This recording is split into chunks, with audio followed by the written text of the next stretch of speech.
So I send it to her WhatsApp and I said, check this out. I think I had a precognitive hit. And she was like, oh my God, full body shivers. Wow. Right. Wow. And so that's premonition right there. It is. When the thoughts are calmly collected and the imagination is properly directed, the dots are easily connected. Welcome back to another episode of Connecting the Dots. I'm your host, Nico Sofianos, and I'm here with Natasha Bolvin, who is an expert in the realm of dreams. And I think we're just going to really dive right in with asking you what's your background in dreams, and more so what inspired you even to start?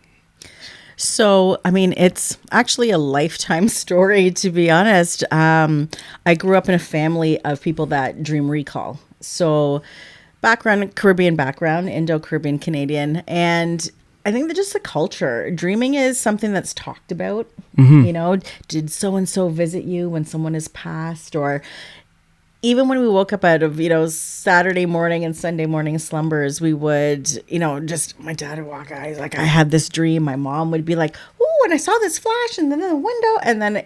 And we would sit there and talk about them as messages and talk about them as visitations versus just this, jumbled mess of randomness. Yes. And so it was actually just very naturally inherent for me, to the point that I never really thought of it. I never saw myself as a strong dreamer. I thought everybody had that strong dreaming capacity. Everyone dreams. And when you say strong dreamer, what do you mean by that? So there is such a thing as a strong dreamer, right? So even in, if we go back to ancient cultures or indigenous, our ancestors and things like that, there was oftentimes someone who was identified as the strong dreamer, someone that had a lot of vision that they were able to bring forward. Premonitions, right? Visions. Yes. So dreaming's not necessarily only when we're sleeping. You're talking about. Okay. That's a big distinction. Well, think about it. Dreams utilize, a big portion of dreaming is actually imagination. Yes. We're constantly imaging.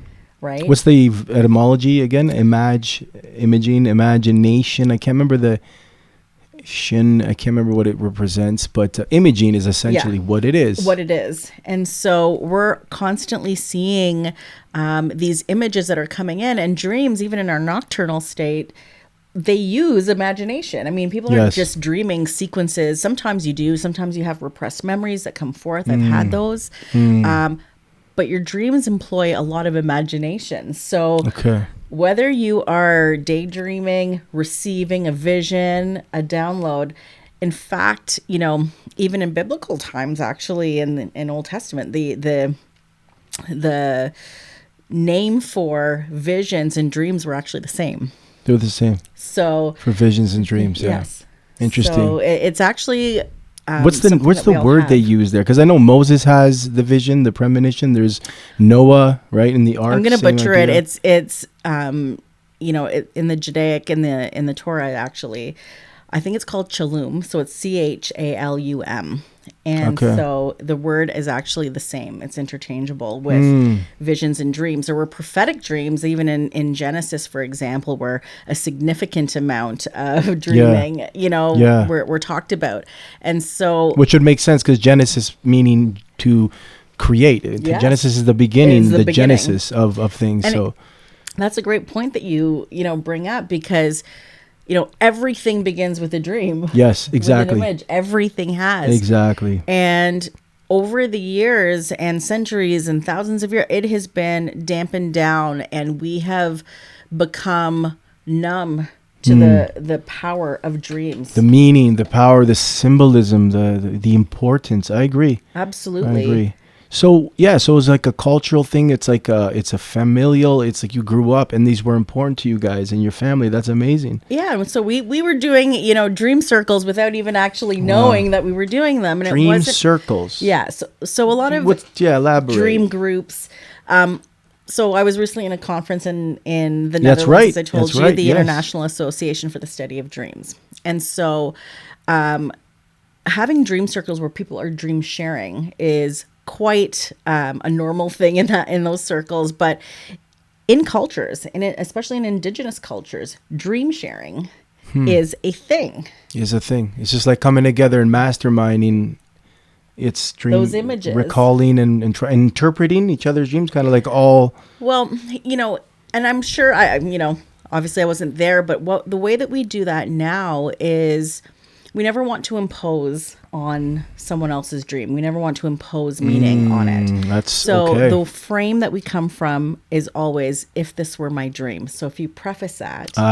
Okay. And that was actually by a doctor named Montague Ullman, who really kind of phrased that as a safe way for people to be able to share dreams, because dreams are super powerful. Totally. They can, deal with core wounds. They can deal with all of the deepest, most intimate parts of us. Totally. That makes sense. I mean, that deeply resonates for me. I feel, I want to share one of my dreams. I think I saved it because in our conversation leading up to this already, there was just so many golden nuggets. Like, this woman truly has a grasp of dreaming, and now it makes sense. If you grew up like literally that it was a cultural thing, it makes sense. Like this is part of your being, your existence. But I want to share after, not right now, but I'm going to share with you the recurring dream that I had that haunted me literally.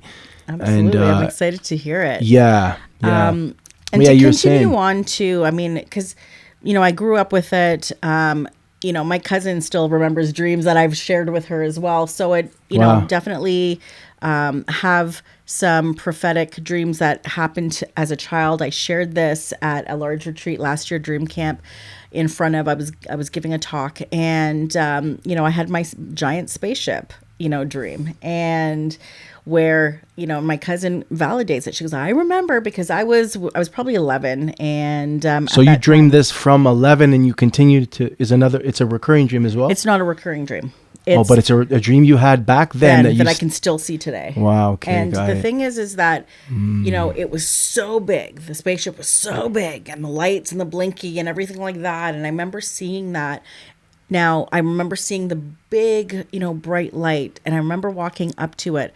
I don't remember what happened after that, but that scene has stayed in my vision to the point that my family all know about it since I was a child. It impacted you basically very... Yeah, because it was so epic, right? Those epic dreams. And there are such a thing as epic dreams. Epic dreams, yeah. Because there's different styles of dreaming as well. Right. But... oftentimes people say, well, do you think, you had an alien abduction or whatever it is? Yeah, that's where my curiosity right away goes. That sounds like an abduction kind of a dream. Or I went in and they were doing some things. Right. Who knows? I don't care, actually, I don't need to legitimize whether that happened or not. Right. Because guess what? In my dream, it did. Yes. And that's all I need to know, because in my dream, I don't need to validate if it was real, because in my dream, it was real. Yes.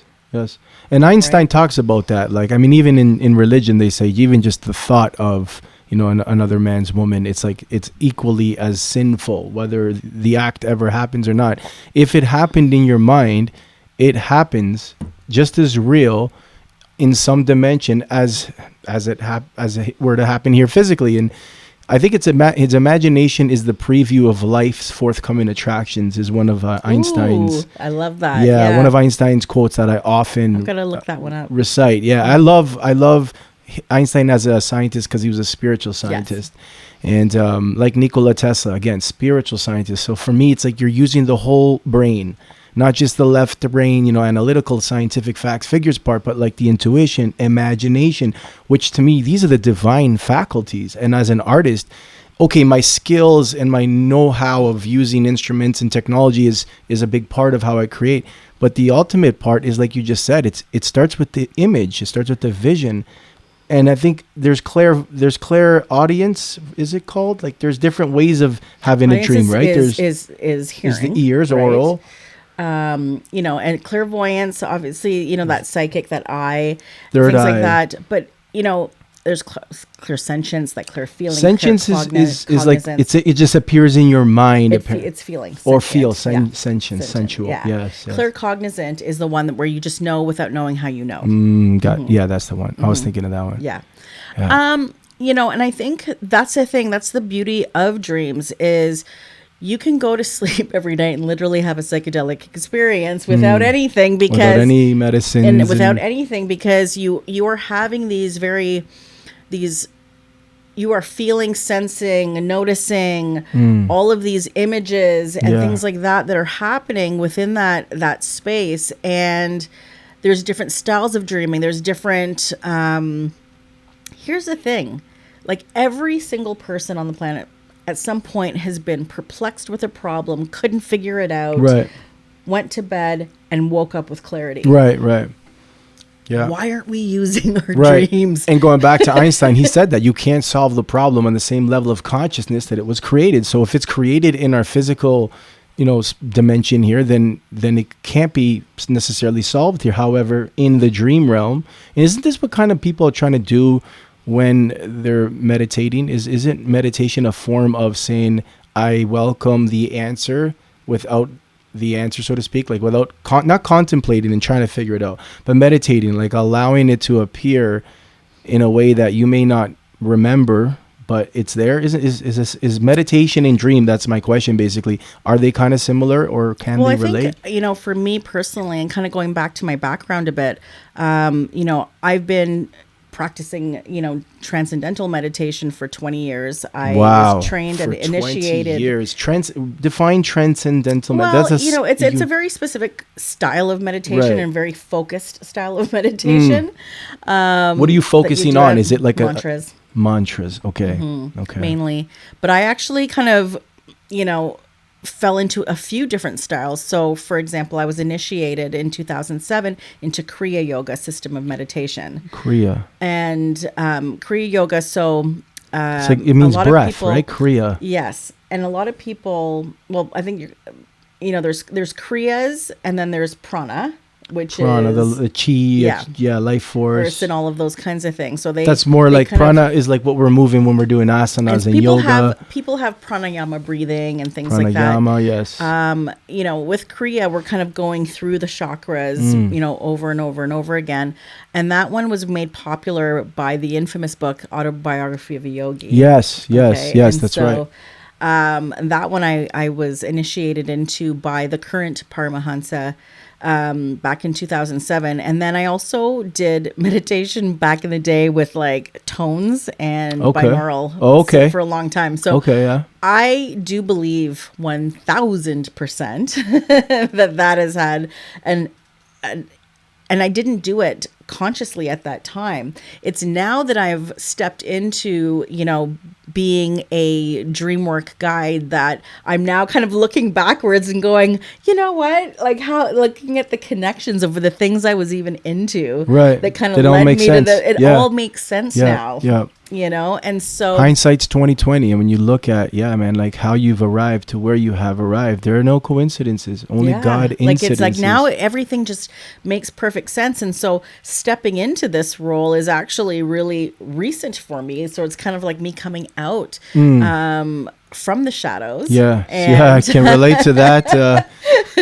Yes. But coming out of the hermit card, the tarot hermit, and doing your work, being unafraid of being seen and being obscene in your expression. Some people are going to look at you and think you're full of shit. Like, what the hell are you talking about? You're going to like interpret a dream and think that means anything. Obviously, you're going to have the skeptics always, and I welcome them. I just say, make sure y'all don't confuse skepticism and cynicism.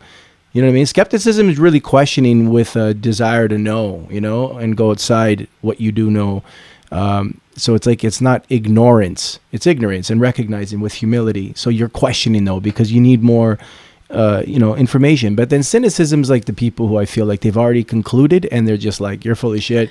And they wait for you to just like trip over your logic to be like, see, there's no sense in that. And I get a lot of that as an astrology. I can't call myself an astrologer, but someone who speaks that language of astrology, a lot of people be like, you believe in that shit? And I've had many conversations of somebody said, do you believe in all that stuff? And I said, do I believe in all of that magic? Absolutely, because I'm magical. How about you? Yes. Because if the fact that we're here is the this fact that- is magic. How could we not? You It know what I is mean? magic. Like when you start to look at that, you start Yeah. to look through a mystical lens. It's like, holy crap, this exists, Yep. right? Like, Lens, the mystical lens. lens. That's the thing. It's what lens are you looking at the looking world through. with? Through. And I Yep. think that was, like my father, for example, introduced me to, out of body experiences when I was about 12 or 13 years old. And that's because I came out and told him about a dream that I'd had. And I woke up at the other end of the bed, but I saw myself floating in my room as I was, with my clothes hanging over my chair, all of those Wow. things. I was like, Dad. That's a Like, I lucid dream, right? So out of body experiences, astral travel, and lucid dream are part of the same sort of spectrum. Okay. But there are nuances Okay. for those that have experienced them. Okay, give it like kind of discern them. We're for really us. jumping around here. Yeah, you mean this is typical, like, because ADHD, like that's attention No, dialed I'm in okay with it. to higher dimensions. So it's like I'm always anticipating that. I follow that because I feel like there's a method to the madness, so to speak. I've learned that in my own artistry. Oh, I love to flow. Yeah, I love flow, flowing. following life's outcomes willingly. Absolutely. Word up to KRS-One on that one. I think that's one of his as well. I love acronyms, and when words contain. Speaking of mystic, I feel like language is in and of itself an entire code. So It is. So yeah, could you give us a discernment of those nuances? Would you like to? Yeah, absolutely. Yeah. So, I mean, I would say that out-of-body experiences and astral travel are pretty similar. Same with lucid dreams, but there are and there are levels to lucidity. Okay, and I've had this Okay. conversation with one of my mentors who is a lucid dream expert, but really specializes as Got well it. in lucid dreaming. And I've had dreams that started off as a sleep paralysis that I've flipped into a lucid dream. And so you start to become a little bit adept at these things. So Lucid dream, yeah, like a lucid dream versus, what most people know it to be generally happens in the latter stages of REM sleep cycle. okay. So when you're about to wake up, right, and okay. you're really kind of lucid, you know that. So essentially, it is when you have woken up inside of your dream and you know that you're dreaming. You're still in the Right, dream, but you're right. aware that you're dreaming. That you're dreaming. Okay. Right.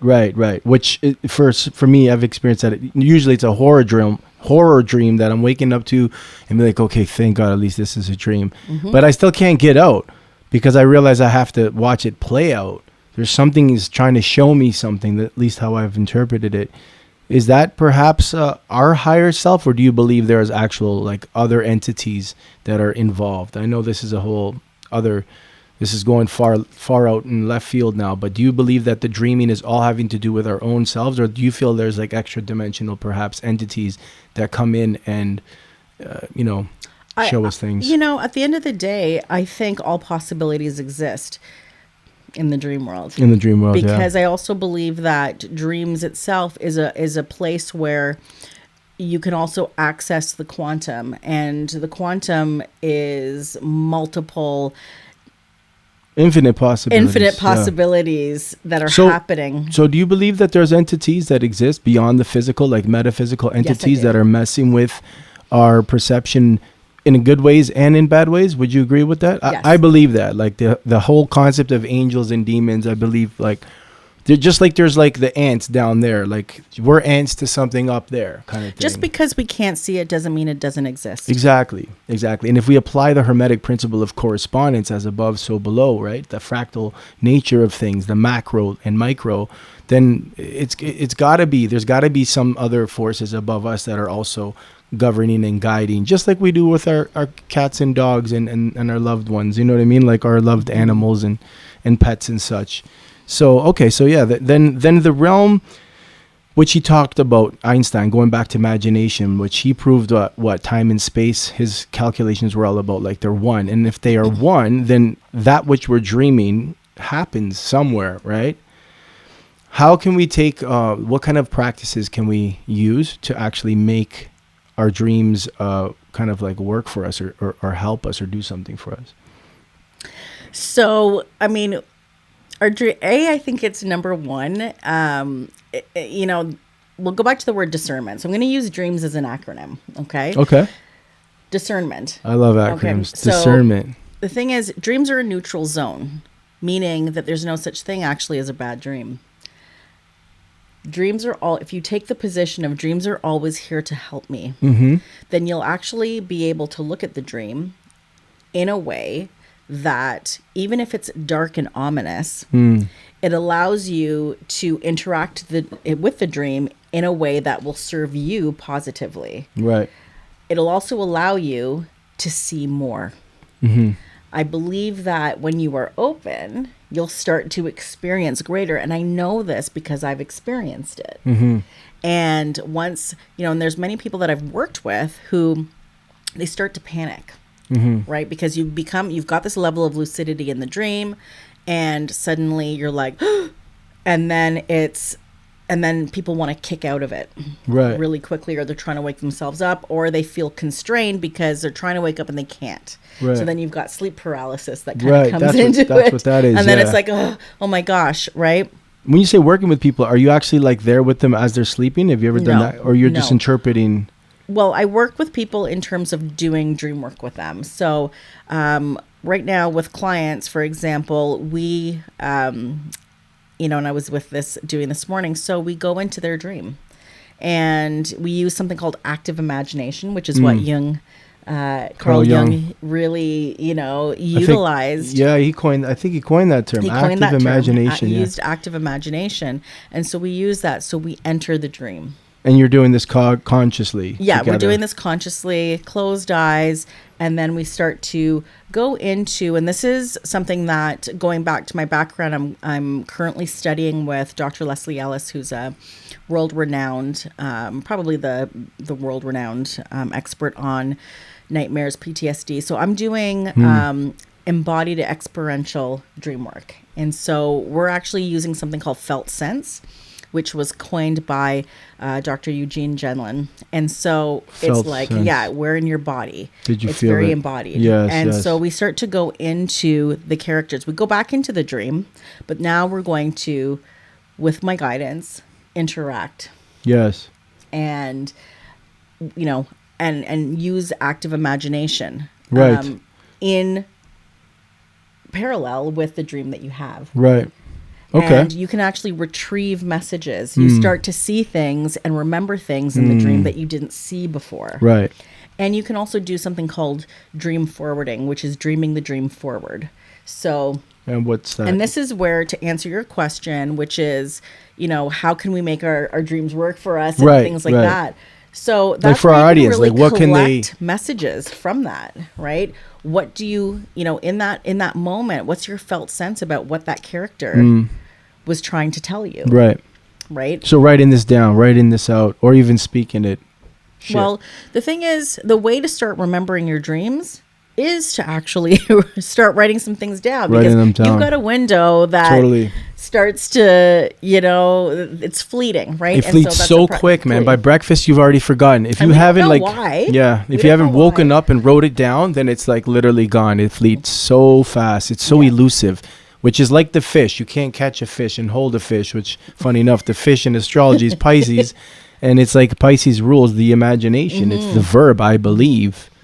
So I image, basically, because believe is what you're imaging. And yes, it's very elusive. And I want to actually continue with the acronym, though. Discern. Yes. Yeah. So you're discerning. Yeah. And then the R, I call it, sort of my 3 R's, which is ultimately this dream is either reflecting something, revealing something, or reassuring you of something. So find that. Oh, that's beautiful. Reflecting, revealing, or reassuring. Now, an R is such a powerful, letter, because so many things, because it's also, you can also look for repetition. In the dream. So sometimes people will see, for example, I had one where, I saw the number 22, so I'm seeing angel numbers. I get a lot of angel numbers in my dreams. Yeah. But then I go on an elevator, I'm pressing the number 2 button, I open it up, and then I see these 2 like Martians, right? So there was something with the number 2 that was showing itself to me. So that's where, you can start to kind of kick in. But dreams are typically reflecting, revealing, and reassuring. So you kind of want to look for the ally in your dream in that. Like, what is this? What do I think? And tune in, right? Tune in. And then So like meditate in that morning. Like don't just write it down. So do the left brain part. Like write down. Try to get the what you remember. Like just word vomit, right? But then like meditate on it and feel like what did so that you feel? definitely want to first document it. Document. And a great way to do that is to actually have something that's within grasp. So you want to have a notepad. I mean, I use my phone, but within distance so that you're not shifting your body, because the minute you shift position, movement shifts energy. Absolutely. Right? You know that. Absolutely. Yeah, physiology literally changes. Yeah, it changes everything. Yeah, so the way to perception. actually do it is to actually grab it while you're still in position. You can actually extend your REM stage of sleep just by lingering in that a little bit longer. So That it's position. like easing in. Yeah. So if you hold your position even longer and stay in it longer, people will actually, extend their REM stage. Then there's also oftentimes people have to get up and go to the bathroom. Right. So you've got, you get up, you go to And the that bathroom. just sucks because then it's like just the movie, the TV's just turned right off. It's So like, it's what do you do then? How do you? Well, it's the same thing. It's making sure that something is within distance. Some people even put a pad and a pen in the bathroom. In the and they're just bathroom while they're quickly sitting on the You toilet. don't have to write it as a story. Just write what you see as much Totally. as you can. Totally. And it doesn't have to be right. You'll come back to it Right, later. And right. here's a hot tip, which is when you get back into bed, go back into the position. Yes. Go back into the position that you were in, right. So and you it can will go actually put you back in. Right. It'll And give you a it better works. chance of It'll- going back. Absolutely. Got it. Interesting. Yes. That makes perfect sense. Yeah. Absolutely. And it's worked. It's worked. And then there's Yeah. plenty of us, dream workers who will all say the same thing. Yeah. That makes sense. When I hear something that just feels right, because I'm left-handed, so I'm very right cerebral. Patterns are I'm a big left-handed thing. too. Yeah, you're lefty. I think I remember that when I'd met you. There's something I remember you mentioned to me too. It's going to be completely going off on another tangent. We'll get there in a second, but there's something that you nailed. You really, I took a knee for. It's so powerful. It was around the time we realized we're both left-handed. Because by being like Einstein and Nikola Tesla, which we mentioned both of them today, these guys were left-handed. And funny enough, like we're talking about earlier about the Inquisition. That was the time of like the witch burning, right?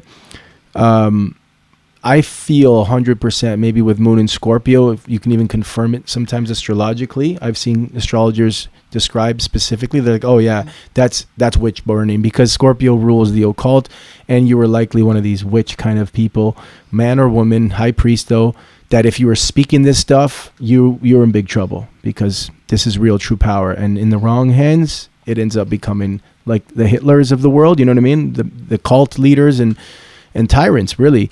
But yeah, like the whole being in your right brain, seeing patterns is what matters to me. When I see something, when I feel something makes sense, it's not because it makes sense as in like formulaically, statistically. No, it just feels right. Yeah, it's your felt sense. And what you just said there, that makes perfect sense. You enter back in that same position.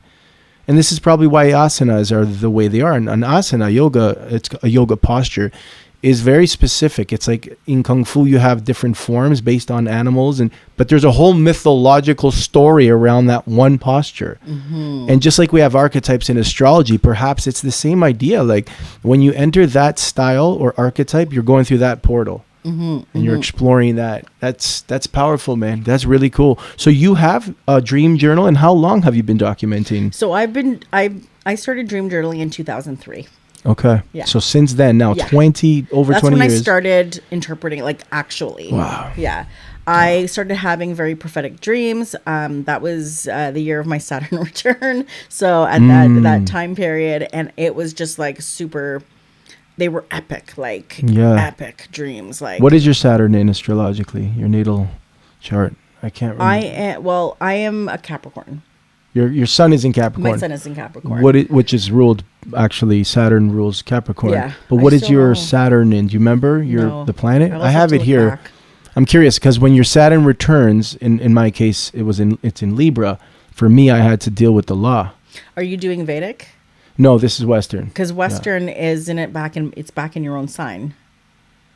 Saturn. No, for you, it's in your case, if your Saturn went back into Capricorn, then your Saturn and your Sun are conjunct. It's called both in Capricorn. Okay. So perhaps that's the case. Anyways, it's interesting. When Saturn returns, it brings with it karma. Saturn is the lord of karma, it's known as, and depending on where it lays in your natal chart, that will have to do with that constellation. So maybe if it's in Leo, you're gonna be seen. You're gonna be like publicly, you know what I mean? I'm trying to think now. Whatever it is, I can bring it up really quick. I have it right here. Yeah, I mean, hey, we're connecting the dots, and this is actually why I like to look at the chart of the guest, because as we're talking and connecting dots, you'll see that astrologically it's confirmed many times. Like there's no coincidence that, in this case, Saturn is in Gemini. Okay. Right. Gemini is like the swift, quick knowledge, gifted with the ability to, retain information. Yes. So that's when you're saying you started to actually document what you were retaining, remembering, recalling. This is amazing. So discernment, and I'm going to also point out, it's another D word, is you said document. Yeah. So we got document, discern, right? Thank you for pointing that out. Totally. Yeah. And therefore go and get your pad and pen. That's important. Get space, right? Have a space, understand your position, recall that. Then you were saying reflect. Reveal and reassure. Or reassure. Amazing. So then let's move on. What is the E? So another important factor, and it's absolutely key because it can change the context of a dream, which is emotions. The emotion in the dream is for emotion versus the emotion when you woke up. Okay. So if somebody's woken up and they're like, like in terror, then we need to look at it from that point of view. Right. Okay.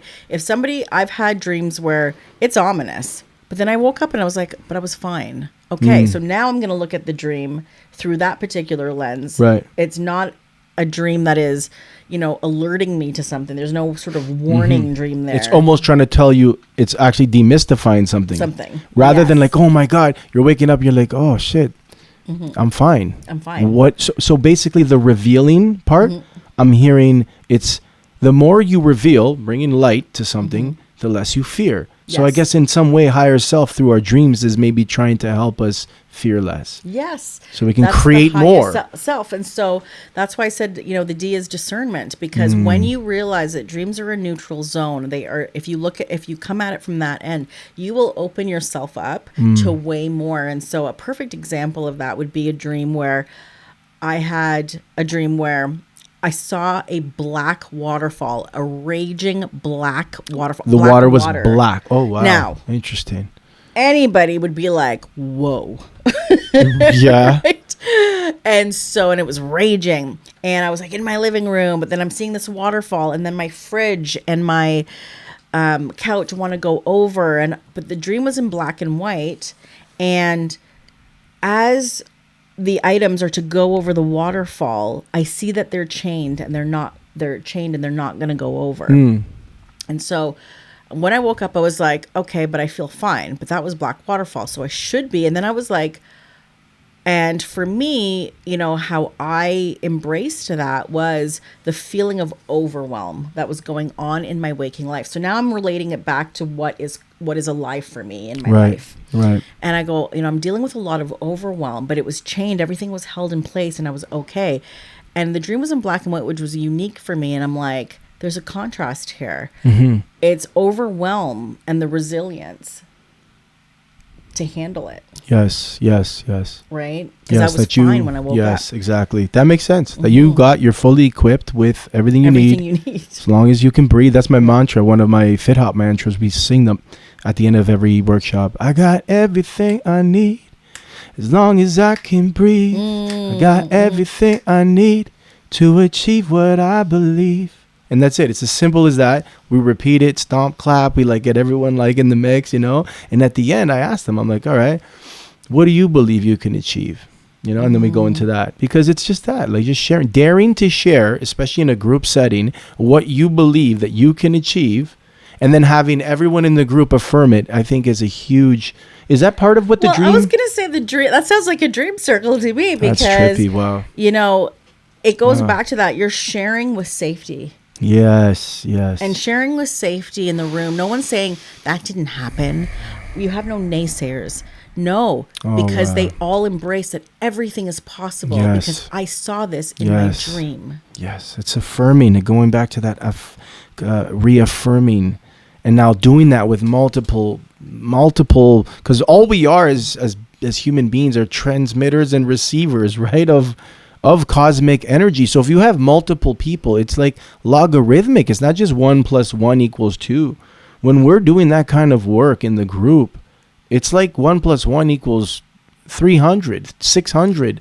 It's way more than just 2. How powerful is that? Yeah. And, to jump on that story, I was sharing a dream. I'm in a workshop at the Dream Conference, and I share this, like, it was really weird, right? And at the end of it, this woman turns around and she goes, well, that's weird because, I dreamt of a dog that climbed up on me up to here. And I was like, because I had, the dream was, now you're curious, is I came into my living room. I saw my former puppy that is no longer with me. Wow. Rest in peace, little guy. Yeah. And I was like, oh, so cute. And the next thing you know, it comes up and it bites me on my groin and hangs there. Right? Wow. That's so, like, explicit. Yeah. Wow. So I shared this openly, right? Now think about it. There's a moment where I'm like, I don't know if I should share this, but I went for it. Right. Because people can interpret that in all kinds of weird, twisted, perverted ways. Yeah. And at the end of it, a woman goes, well, that's weird because this morning in one of the workshops, I shared that my dog had crawled and was hanging off of my chest. And I go, but isn't that interesting that that's the dream that I chose to recall? That's because it's an old dream, right? For the exercise, and I go, I don't know why this one came that was through. The one, yeah. And she's like, and so there is something in that collective. Did you guys come to the realization that we're interested in both times are a dog, and when we think or describe of a guy being like a dog, he's going after the sexual. He's almost perverted in some sense. Did that come up at all? Because that's what I got from it. It's like, interesting. Both of you might just have a thing with the dog. And not necessarily. You've been dogged at. I don't know. You've been desired in a weird way. The other way of interpreting, and this is where that, if this were my dream, comes into play. Yeah, I see that. Because in this dream, if this were my dream, I'm waking up. Dogs can often symbolize loyalty. They can often, puppies can symbolize creativity because they're so creative with energy. Yeah. And the groin area, is an area that is sacral chakra. The sacral chakra, which is the core of creation. Yes. Absolutely. And things like that. And so, that dog kind of going, hey, taking a bite out of that is maybe a prompt for me to get going. Yeah, wake up and activate that chakra. That chakra. See, I get that though with the whole why it's so important that you start it with, what was the phrase? If this were my dream. So if this were my dream. Because otherwise, then what happens is by sharing, you're almost projecting your perception. Yeah, it can be. Anybody can dice that one up, right? In any multiple ways. And it's important that if you're going to share how you're interpreting it, that you're not doing so in such a way that is overriding and trying to again project and make it mean that to them, because that's what it means to you. So it's important. I could see that in a circle to have that kind of like those boundaries, that housekeeping. Yes, that housekeeping. Yeah, those guidelines that are there. Guidelines. I mean, people, come to me for dream interpretation. And so when they come for me for dream interpretation, I'm just taking the symbols and essentially giving you an analysis based on that. But I'm also looking at context of all the other symbols. Yes. That makes sense because one symbol can actually have multiple meanings. Yes. So you also have to have that in. Then you've got cultural aspects of Before you get to that, give me a second. Mm-hmm. This, for example, is a symbol. This could mean the number 1. This could mean I'm pointing up. I'm talking about the sky. This can mean, hey, hold on a second. There's so many things that this one symbol. Perfect. I'm using that. Use that. Yeah. You can use that. That one. I learned that at Landmark Education. I did Landmark too. Did you? Yeah. So carry on. Okay. Then it's also the cultural, right? Yeah. So there's so many. There's religious. Right. Dream interpretation. There's cultural aspects that are influencing because there's definitely differences culturally. Absolutely. And so we have to be mindful and sensitive to that. Mm-hmm. And I think it's important to honor the dreamer Yes. And as somebody that's facilitating and guiding, for me, it is a bit of a sensitivity thing because, listen, when Sigmund Freud, came out, it came from a very analytical place. Right. Very left brain. Yes. Yeah. And very carnal and things like that. And there's, very primordial. Lots of respect because there is great knowledge in there, actually. Sure. However, it evolved from that. And that's when you have Jung coming in, right? Yes. And then there's also Gestalt approaches, which is what is used, which is, everything in the dream is a reflection of the person. Everything reflects the eye. It's you and everything, right? I think Freud was a Libra and Jung, I know, was a Leo. But like seeing that different, like Freud, I know he had like Scorpio either rising. He had a lot of issues with perversion. He was talking about the whole relationship, right? Freud is... Yeah, it was very sexual. Yeah. Mm-hmm. I think it was moon in Scorpio or rising Scorpio. I intuited. I'm like, this guy got somewhere in his triangle there, his trifecta. But I think he was a Libra, which would explain how he was very cerebral in his left brain in that sense, very like analytical. But Jung, I think, had a better grip in the sense that he was more, being Leo, more connected to the heart. And archetypes, when it comes to the heart, apparently that's connected to the right brain. Mm-hmm. That's according to science. I think Greg Braden was the first person that I'd heard that from, and then I cross-referenced with a few others. But I would, between the two, Carl Jung and Freud, I think they both, it's always good to get multiple perspectives, but I feel like Jung has always spoken to me the most in terms of interpreting active imagination, all of these things he's coined. Well, archetypes. I mean, he really archetypes in general. I mean, like, listen, at the end of the day, these are all contributors to where we are today. Yes. And so that is why I hold so much significant respect for the work of Freud. But it wasn't complete. You're right. And I think there's still more to go. Right. And there was a lot of his own perversions that he unconsciously, I think, were spilling into his work.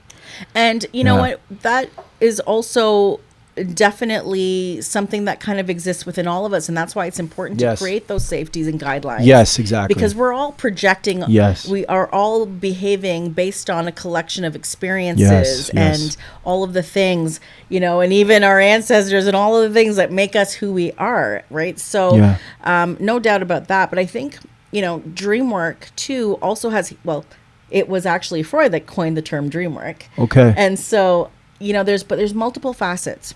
So, for example, the clinical aspect of dream work. Right. Which is everything's kind of based on, fear, anxiety. Right. And when you say clinical, they're literally like you've got, what are they called? EMG, I think they are.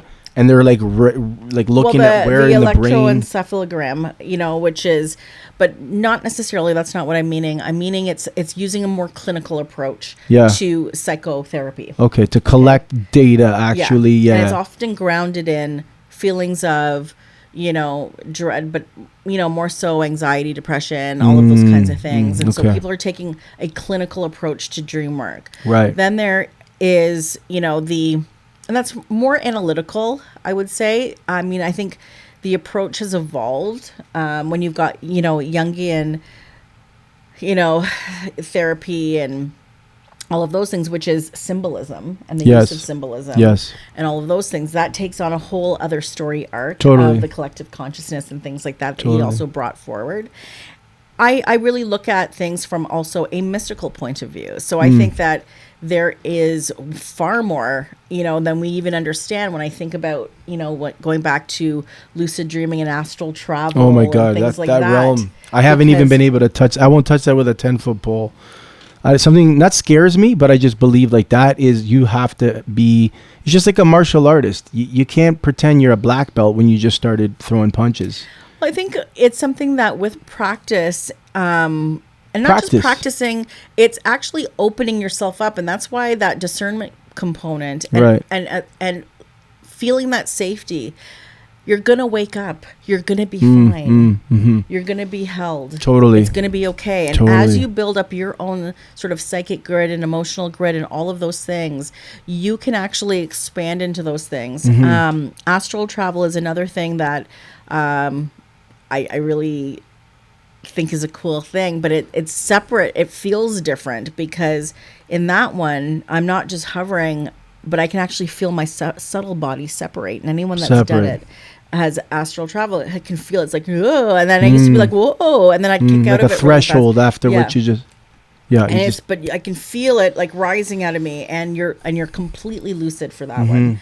And then lucid dreaming, which is, knowing that you're dreaming, but it's also associated with being able to now control your dreams. So think Inception, right? And that one is different because what a movie. Oh my God. I call that being behind the eyes. So for good, like that. So I remember it because I'm associating it with Good Friday, but that when I had, a lucid dream where because I heard my father's voice. My father has passed for 10 years. Oh, wow. And, but I'd heard him go, like yell for me to come down and say, we're ready. And I was like, Dad?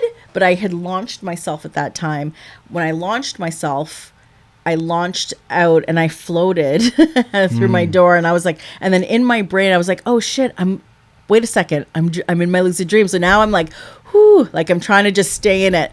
And then I'm at this top of the steps and then I floated down, right? So there's a technique that you can use. A lot of people call the exit technique, which is now you're trying to propel yourself out. Right. Like when you want to just cancel, like I want out. But this is where no. Oh, no. No, this is actually when you want to fly. When you want to fly. Oh, this is like, all right, this is like ready for takeoff. Hit the button. And so I flew down the steps and it was like cool, right? Wow. And so there are people there's about 55% of people that are strong lucid dreamers. There's actually a gentleman who... How many percent? Say that again. About 55% of people. Really? Mm-hmm. Wow, that's a lot. I wouldn't imagine that much. Well, and kids actually lucid dream quite a bit. And also gamers. Gamers, eh? Because they're always in simulations. In simulations, right. And that's basically it. Like, it's just a simulation. And this is why we were talking about this on the way from the dock. Life is the dream because this is a matrix. It is a simulation. It's a simulation because, and this is where we go back to the subconscious mind. One of the books that impacted me when I was in my late 20s, when all of this started, was The Power of the Subconscious Mind by Dr. Joseph Murphy. And it just landed. It just landed. Yeah. And it's like... I know what you mean by that. I was like, the subconscious mind. Yes. And what we imprint on our subconscious mind and how that gets projected out into the world. And so does that exist within the dream world?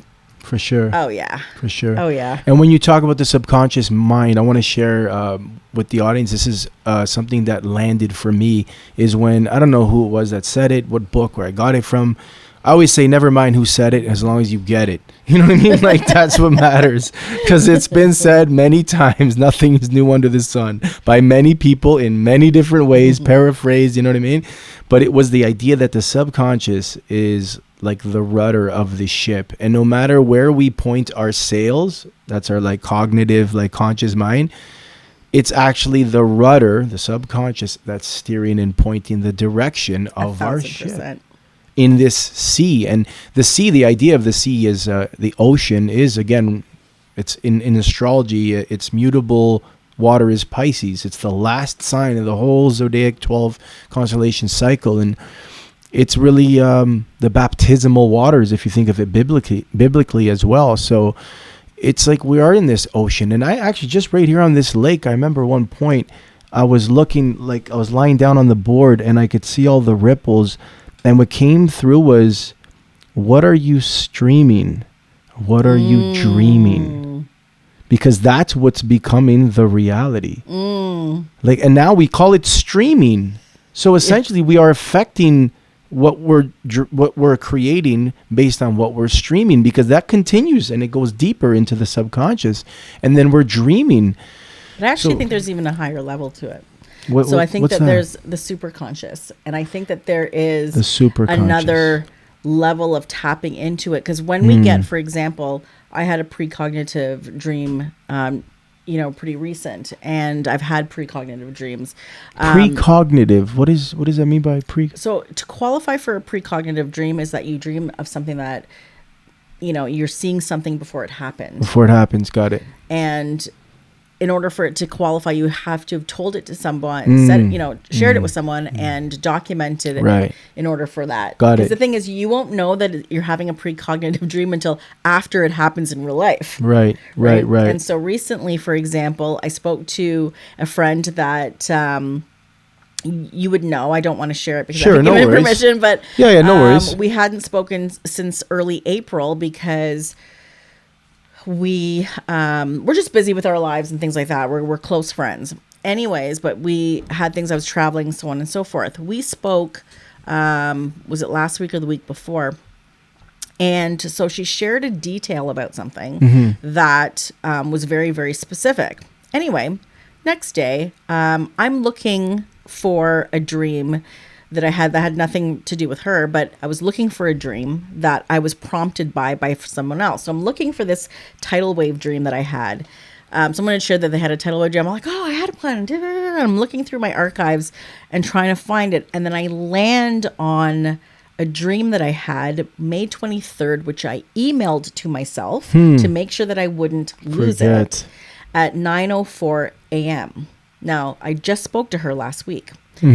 I documented the whole thing, and right in the middle on its own little paragraph was the detail. The detail she mentioned. That she had mentioned. Wow. So I sent it to her WhatsApp, and I said, check this out. I think I had a precognitive hit. And she was like, oh my God, full body shivers. Wow. Right? And so that's premonition right there. It is. Or if not, that's definitely confirmation of some kind of synchronous connection. Yes, yes. Absolutely. Yeah. So when people say, do you believe in that stuff? Well, I can't deny my... I can't not. Yeah. I can't not. I get that totally. I say the same thing. It's like astrology is not something you believe in, just like you don't believe in gravity and you don't believe in English. You speak English, you honor and recognize and see gravity, in the world. Now, there's all kinds of theories that gravity's not gravity. There's so much happening that's shifting right now, our perception with the whole concept and conversation of flat earth versus the firmament. And I'm not going to go there, but I do want to... Yeah, that's deep. And it goes so deep. And my moon being in Scorpio, and I know that as a 12th house Leo, I'm not just like Leo. I'm Leo with in the 12th house, which rules like the world of like dream. Sagittarius in my 12th house. Okay, yeah. So really like tuned to that. And I've been a dreamer my whole life, man. I still dream and I dare to dream. It takes courage, I think, to continue to even live the dream that you are daring to try to actually manifest, and not even try. I think you believe. That's it. You believe it. And I even have a song in Uncaged, my album, that's called Believe It, but I took out the second E. So it's spelled BELIVE, meaning just be it and live it. Because if you believe it, then you be it, you live it, and then you achieve it. Yes. As long as you're constantly everything I need, as long as I can breathe. Yes. Affirming that, Absolutely. I wanted to let's finish the acronym. Okay. You see, that's the thing with the ADHD. We can go all over the place. Too, right? I know. That's why I could hang with you. Yeah. But we got to reel it in. We can reel it right back. Always. We'll always get back on track. So E is emotion is key. Yes. Okay. Yes. How you felt in the dream, how you felt outside of when you woke up. After you woke up. A is, so I've got a couple of A, there's all good. Okay. Yeah. So one is amplification. And this is something that Jung talked about. There are certain elements in your dream that are amplified. It's but you noticed it. It was so, and it could be, you noticed this plant in the dream, but you noticed that the plant had a lot of dry ends. Now so amplified, as I'm hearing, accented as it's well. Like it's really showing up for you. Right. So you really want to pay attention. Right. So to the things that kind of amplify. For you. Got it. The other thing too is animals. Animals. Everybody's had animals in their dreams. Totally. Everybody has had animals in their dreams. And the indigenous have totems, they're called, right? There's symbols. They're such powerful symbols. And what do they tell us? Well, every animal has its own unique set of characteristics. Right. And they're so obvious. Yes. Characteristics. Like the fox, he's so cunning. But I had a dream, this is back in 2006 or 2007, and I wake up, I tell my dad, I'm like, Dad, I had this dream. It looked like a lobster, but it kind of had this like tail, and then it was slowly walking over. And the way that I did, and then it had this like this beak or this thing, like I don't know what was it. It was like a cross. He's like, that sounds like a platypus. I have never heard the term, platypus. I'd heard of a platypus, but I never knew what one was. Right. I go and I Google it. That was it. That's trippy. the thing. That's trippy. Trippier still is last year, somebody who messaged me, she was all the way in Hong Kong, messages me, and in her dream was a platypus. Oh, wow. Around that same time that you had realized? No. This was last year. Or just last year? Yeah. Okay. She messaged me from Hong Kong for dream interpretation. Wow. And she had a platypus in her dream, and I go, because it's like, what are the odds? What are the odds? Yeah. What are the odds? Exactly. As a matter of platypus. fact, I'll tell you what that is. It's a nocturnal creature. It's actually kind of very timid and withdrawn, and oftentimes it's a solitary animal. It's in the water though. Yeah. But it's very solitary. Okay. And I remember at that time when I was going through a lot of solitary. I was in the cave. You were hermetized. You're incubating. Yeah. So accents, amplification, that which really like stands out, shows itself. Those things like got it. Those are elements that are like boom. Okay. Don't ignore that one. Yes. And animals, specifically animals. M. What is M? So, oh gosh. Now I'm trying to metaphors.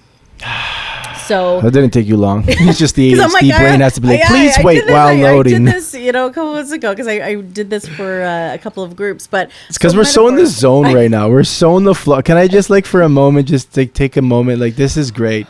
I hope you guys are loving this conversation as much as I am. This is so informative, man. Like such a realm. The concept of dreams is a realm of such elusivity, but you're really giving so much really good practical stuff here. I'm really grateful. And and it's not to overwhelm anybody. Just dream. Right. Just start writing them down. Yeah. And explore them. Have a relationship. Be curious about them because you are connecting with your highest self. Dreams are so powerful. A lot of people have these prophetic dreams that they're sitting on for years. Yeah. And I had one recently that I shared a clip from a podcast, and she was blown away. She didn't share the dream live. She shared it to me after because she was too embarrassed. And then afterwards, she was debriefing with the co-host going, oh my God, I've had that dream forever. And I swore she was going to say this. But then, her mouth went dry. I mean, the dream was pretty obvious to me, but she had been sitting with that probably for about 10 years or more.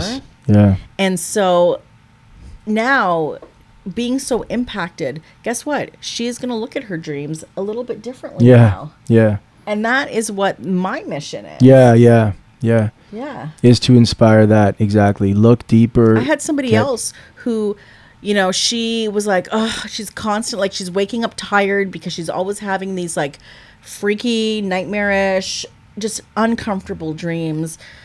And then, she finally kind of reached out and said, I constantly dream, but they're really like I have bad dreams all the time. And I just wake up with them anxious. And I just kind of got used to it because, she's had them since she was a child, but she is someone that also experienced a lot of trauma in her life. And she's done a lot of work, right? She's done a lot of the work. She's done the work. But she had become apathetic and accepting that the dreams are just, something in her psyche that will always be with her. Right. And she'd had a bad dream.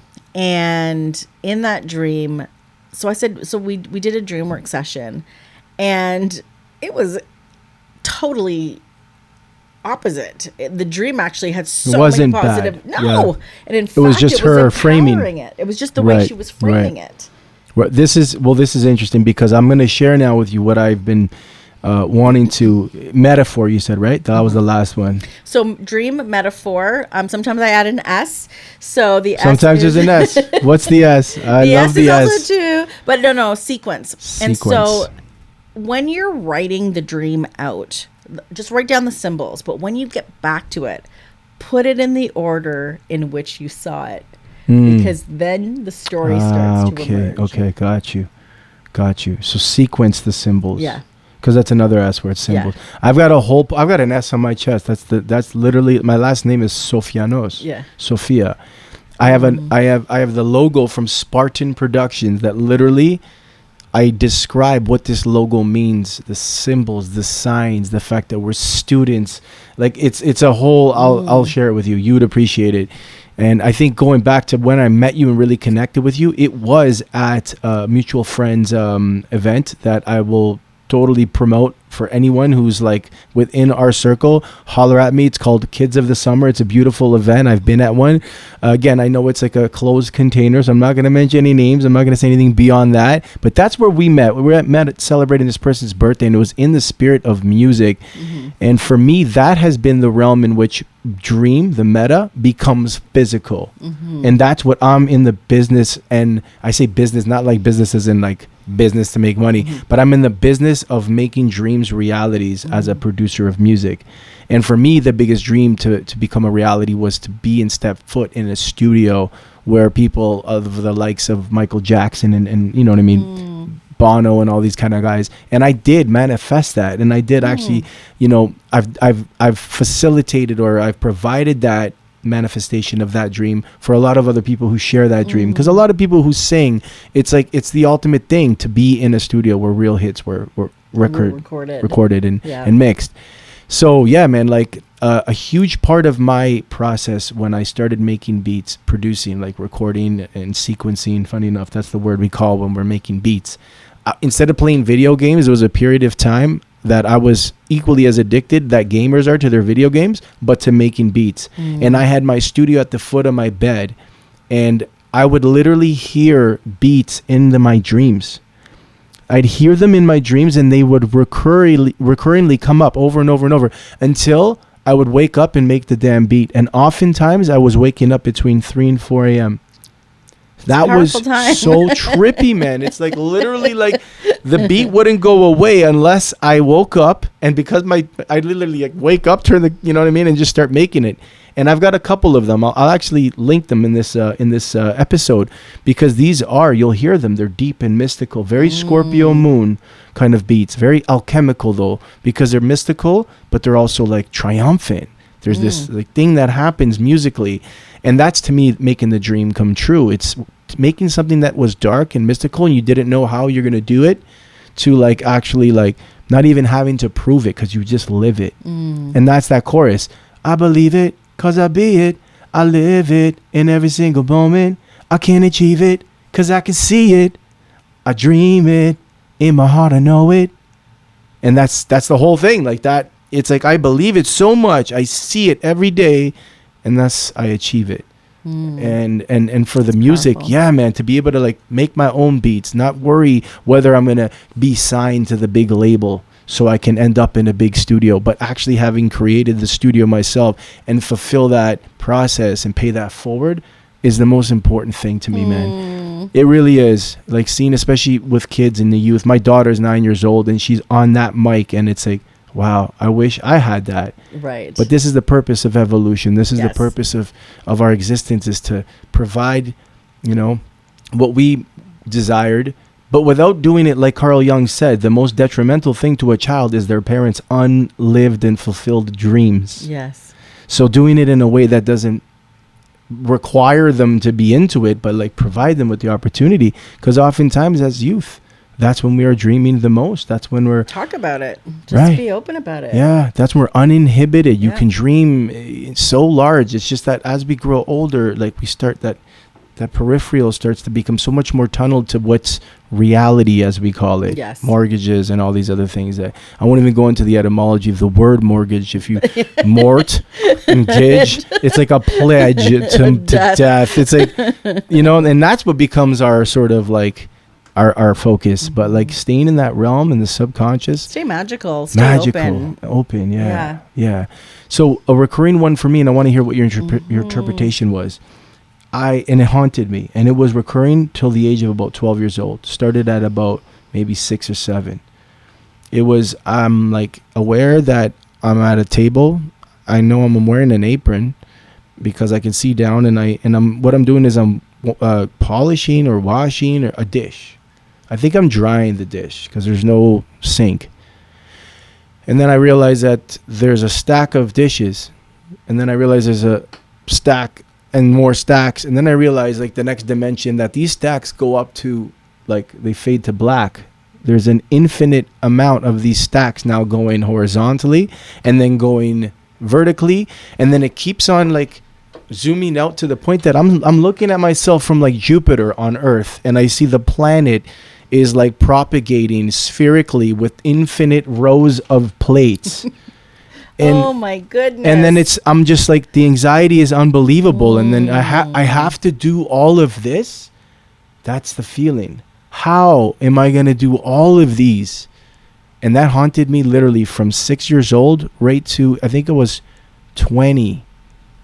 So 14 years when finally it was interpreted by someone who, I'm curious to see, like, what would you get from that? Before I tell you the interpretation, what do you feel from something like that? You know, if this were my dream, I mean, I feel like I love it. If this were my dream, there it is. If this were my dream, I mean, I'm just going to feel into it in a little moment because, you know, there you are in the apron. And so on some level, you're ready for this duty. And here you are cleaning and cleaning and cleaning. And yet there's more and more and more that are being stacked to the point that it's overwhelming. But you've also got this other sort of cosmology that's happening. You said the from perspective. Other this yes. perspective. Yes, and I almost feel like the mission. And of what you're here to do. Mm-hmm. That's what I'm getting from it because, and that mission, because it just kept stacking up. Yeah. So that's what I'm getting, the stacking up. Huge, like compiling. And, you know, when I think about waking up out of that, it's like overwhelming. This sense of mission that you've got to go out into the world and clean this mess up. And so it almost feels a little bit more existential. Yes. To me. Absolutely. And it's funny, I mentioned Jupiter, which rules Sag. Would you say, where is Sag in your placements? 12th house. Your 12th house. Yeah, I've also got a stellium. So I mean, I'm in Venus, Mercury. In the 12th house? No. Or in Sag? Sagittarius is in Venus, Mercury, and I also have it as my Lilith, and I also have it in my in my ascendant or or south node or north node. Yes. Okay. So that's a stellium in Sag. Yeah. Interesting, because I have exactly the opposite. I have a stellium. I have a stellium in Gemini. Oh, do you? Opposite of Sag. So we both interesting. So no wonder we're having this conversation. Yeah, synergy. It makes sense. And I remember there was something you said, which I want to kind of close off with. I know time, we're going to have to wrap up soon, which I hate. We're going to have you back on the show. This was amazing, man. This is such great synergy. I love it. But yeah, there was something you had said to me. I took a knee. I literally stopped. I breathed. I took a knee. Do you remember what it was that you had said? Yeah. So, you know, I'd gone to a place and done the flotation tank. And after the sort of, while you're kind of lying in the 800 pounds of magnesium salt water and just kind of floating there. And then as the sort of monkey chatter was exiting my body, I went completely still and silent. And then a voice came through and said, "In you, I get to be. Through me, you get to see." You get to see. That was it. In you. Say it one more time, like right into the mic. In you, I get to be. Through me, you get to see. Wow. Let me just take the mic off so I can drop it, because it's like a this is so dramatic. That's a mic drop moment. I took a knee for that. Mm-hmm. When I hear, like I said, I'm and thank you for that, because it was so, and to me it is, because it just it's a yes. It's truth on the highest. And when I hear that, I just have to confirm that, reaffirm that, reinforce that. It's so true, man. And that's the one becoming two. I think that's when I shared with you. I was skipping every morning. It was really cold those mornings. I was doing the Wim Hof training. And classic, when it gets really cold, is brittle. And I was skipping, and it snapped into two. I'll name him because he's been on the podcast. Y'all know him as Indigo Prophet, the MC name, but he's Tariq Bibi. Him and I were jogging, and he laughed at it. He always laughs at, because he's like, yo, why do you got to be so deep all the time? Your skipping rope snaps in two, and now you're dropping the most profound like wisdom. It was like, it wasn't me though, it was just coming through. And it's interesting, number two, because you said that was in a dream as well. But for what came through was the one becoming two has everything to do with God becoming you. And that's what you just shared. Say that one more time. I know, it's like, it's like you're like, wait a second. In you, I get to be. Through me, you get to see. So that idea of the one becoming two, like, has everything to do with God becoming you. Why? So that he could learn one more dimension within this infinite sea of possibility.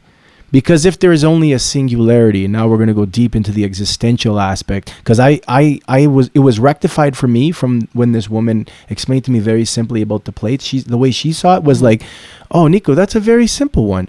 She's like, all those plates represent different dimensions of time. And you know Einstein, right? The theory of relativity. I'm like, yeah. I'm like, go carry on. Like, I knew she was onto something. She's like, yeah, those plates are all the different dimensions. And what you need to focus on is the plate that's in front of you. And that's the impact that you're going to have. Wow. And that was it. Wow. The dream stopped haunting me. It went away. Wow. That was like, I'm getting goosebumps again just thinking about it, because it haunted me for 14 years. I cried waking up from that dream. Yeah. And finally it was gone, because it's like the mystery, the riddle was solved. And it was because it's like, this infinite sea of possibility, the key is to stay focused on that which is in front of us. And especially for the ADHD brain, the neurodiverse, which we could see in our population, there's more and more and more. And of course, the devices are not helping with that. But it's also, I think, biological. I think it's this energy that Gaia, the planet, apparently the human cavity has been like rising since the 80s. It was like, and it's in accordance with the Fibonacci sequence. It was like something like 7.8 cycles per second, and then like it has arrived to about 13. And that's the Fibonacci, 1, 1, 2, right? 3, 5, 8, 13. And what it happens apparently to do with is the precession of the equinoxes, which is a complete the complete Platonic year going through all 12 constellations, is a period of 25,000 years. And this is where we've arrived.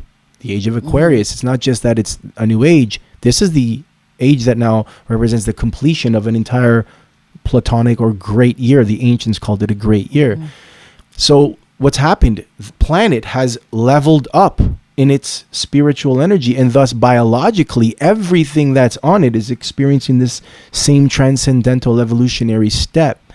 And that's what I feel like is happening. That's why we have all this like ADHD. And now what is Big Pharma doing? They're trying to, sedate, you know what I mean? Not let the attention, I like ADHD as attention delved into higher dimensions. No, we don't want them going there. We need to stay in this dimension, and that's where we're trapped within this paradigm, this limitation. I think the plate dream too, though, there's so much more to explore in that for me. I am so down for open. Yeah, I'm open. Because, so I love that, but it's also all of the plates too, to me, and the apron also stood out to me as well. And the fact that you were zoomed out into Jupiter and all of those things, right? Which is this sort of amplification of, who you are and what you're here to do. It's like, yes, because people tell ADHD people all the time, like my parents, I grew up with people telling me, just focus. Right. Oh, yeah, you're hopeless. You can't focus. But just if you focus on the one thing, and I'm at that place in my life where I'm going,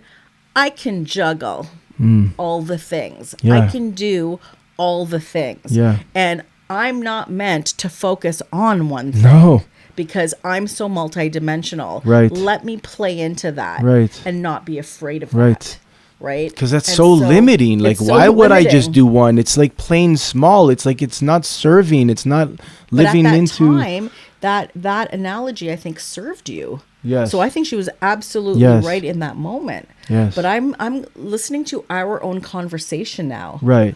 All I'm seeing is somebody who has this gift of actually, being able to clean all those dishes, being able to do all those things. Yeah. That's like, stack them even more. Yeah. Stack them even more. Bring it. I hear you. I've got bigger energy out here, Jupiter, that can take That's this back in on. this. Yes. So where you are now, and I recently did a reel on this, which is dreams do not exist in linear time. They don't Right. follow linear time. Right. So you can take a dream that you've had when that's 30, 40 years old and bring it into the present Wow. and actually experience it and actually, derive messages and insight Right. in the present moment. The nectar. Yes, exactly. Yes. So yes. they don't, it's not even past. So at that time it did. I had a dream that I had a couple years ago that I got some information out of, but then it somehow revisited into my psyche about a year later and I saw it different. I saw something different that I hadn't seen Right. before